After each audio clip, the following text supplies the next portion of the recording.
ओम श्री गणेशाय नमः। ओम नमः शिवाय।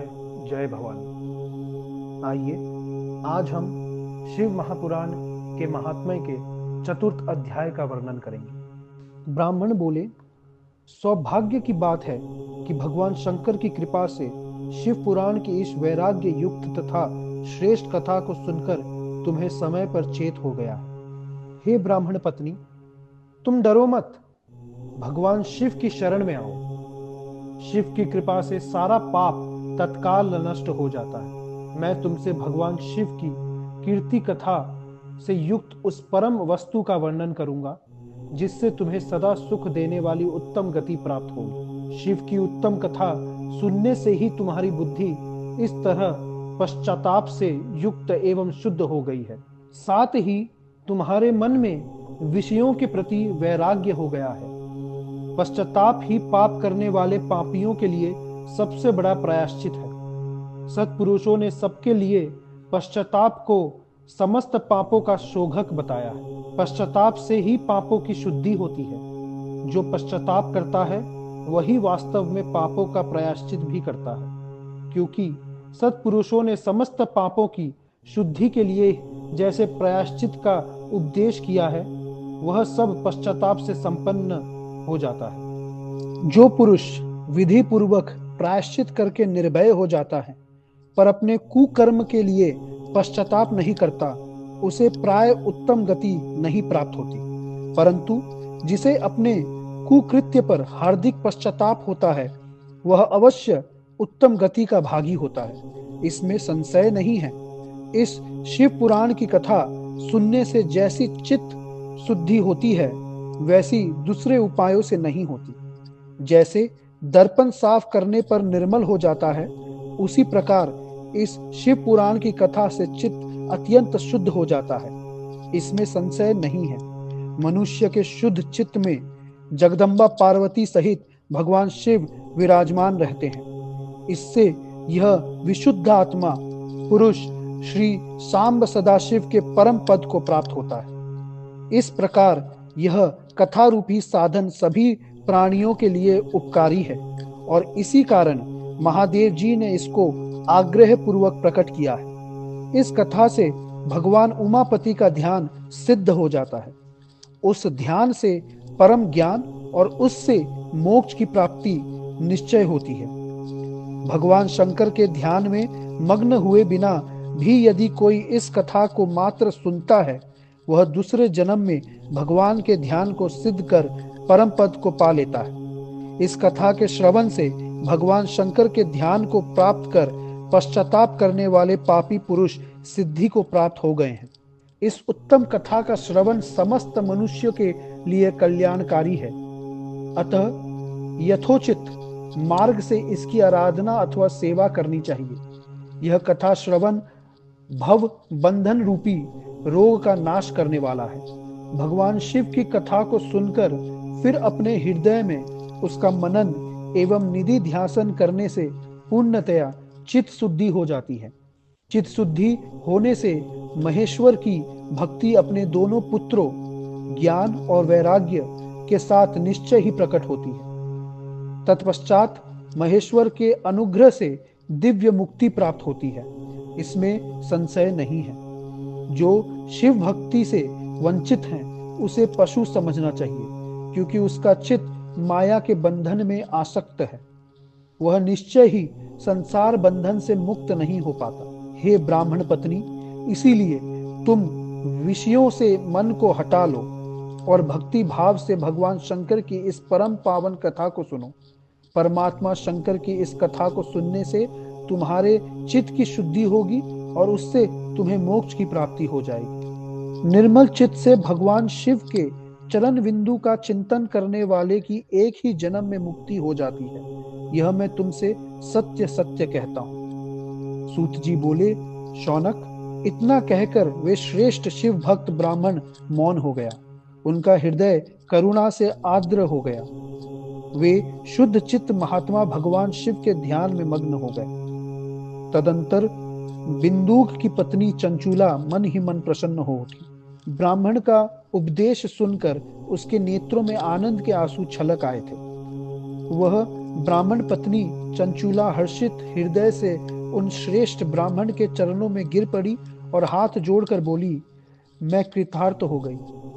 तत्पश्चात उठकर वैराग्य युक्त तथा उत्तम बुद्धि वाली वह स्त्री, जो अपने पापों के कारण आतंकित थी, उन महान शिव भक्त ब्राह्मण से हाथ जोड़कर गदगद वाणी में कहने लगी।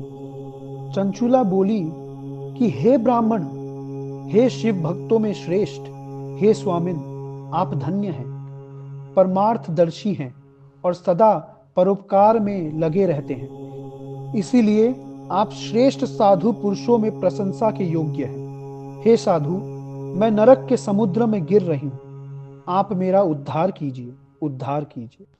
पौराणिक अर्थ तत्व से संपन्न जिस सुंदर शिव पुराण की कथा को सुनकर मेरे मन में संपूर्ण विषयों से वैराग्य उत्पन्न हो गया, उसी इस शिव पुराण को सुनने के लिए इस समय मेरे मन में बड़ी श्रद्धा हो रही है। सूत जी बोले, ऐसा कहकर हाथ जोड़ उनका अनुग्रह पाकर चंचूला उस शिव पुराण की कथा को सुनने की इच्छा मन में लिए उन ब्राह्मण देवता की सेवा में तत्पर हो वहां रहने लगी। तदंतर शिव भक्तों में श्रेष्ठ और शुद्ध बुद्धि वाले उन ब्राह्मण देवता ने उसी स्थान पर उस स्त्री को शिव पुराण की उत्तम कथा सुनाई।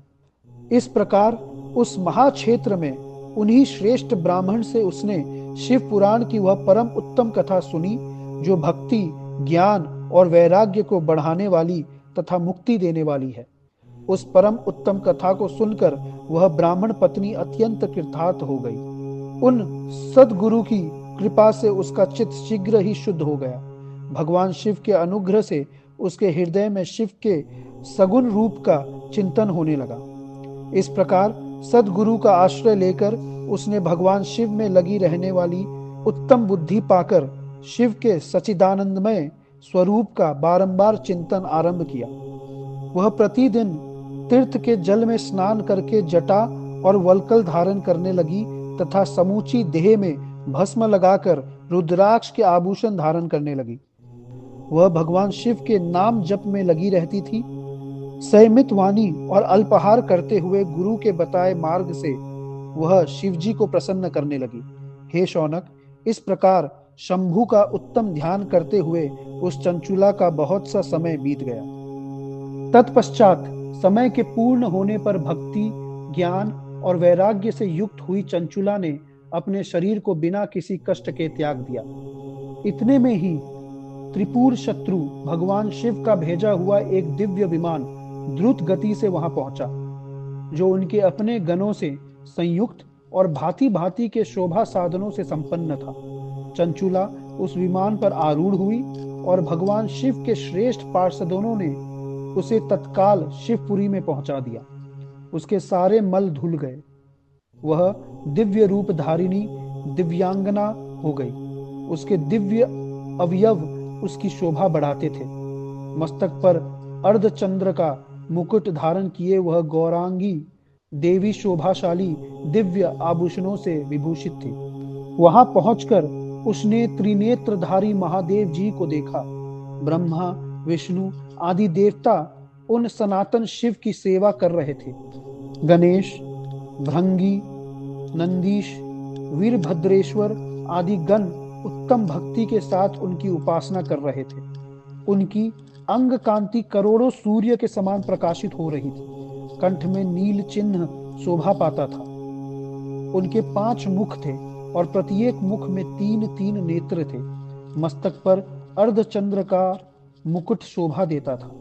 उन्होंने अपने वामांग में गौरी देवी को बिठा रखा था, जो विद्युत पुंज के समान प्रकाशित थी। गौरीपति महादेव जी की कांति कपूर के समान गौर थी। उन्होंने सभी अलंकार धारण कर रखे थे।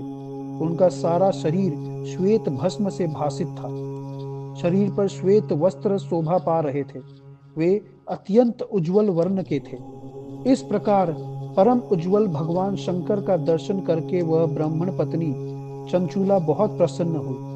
अत्यंत प्रीति युक्त होकर उसने बड़ी उतावली के साथ भगवान को बारंबार प्रणाम किया।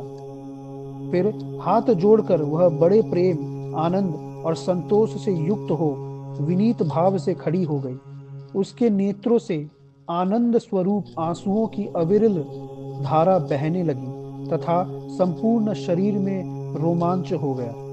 उस समय भगवती पार्वती और भगवान शंकर ने उसे बड़ी करुणा के साथ अपने पास बुलाया और सौम्य दृष्टि से उसकी ओर देखा। पार्वती जी ने तो दिव्य रूप धारणी बिंदुग प्रिया चंचुला को प्रेम पूर्वक अपनी सखी बना लिया। वह उस परमानंदन ज्योति स्वरूप सनातन धाम में अविचल निवास पाकर दिव्य सौख्य में संपन्न हो अक्षय सुख का अनुभव करने लगी। इस प्रकार हम चौथे अध्याय के अंत में आते हैं और आगे अगले एपिसोड में हम 5वें अध्याय का वर्णन करेंगे। हर हर महादेव, हर हर महादेव, हर हर महादेव।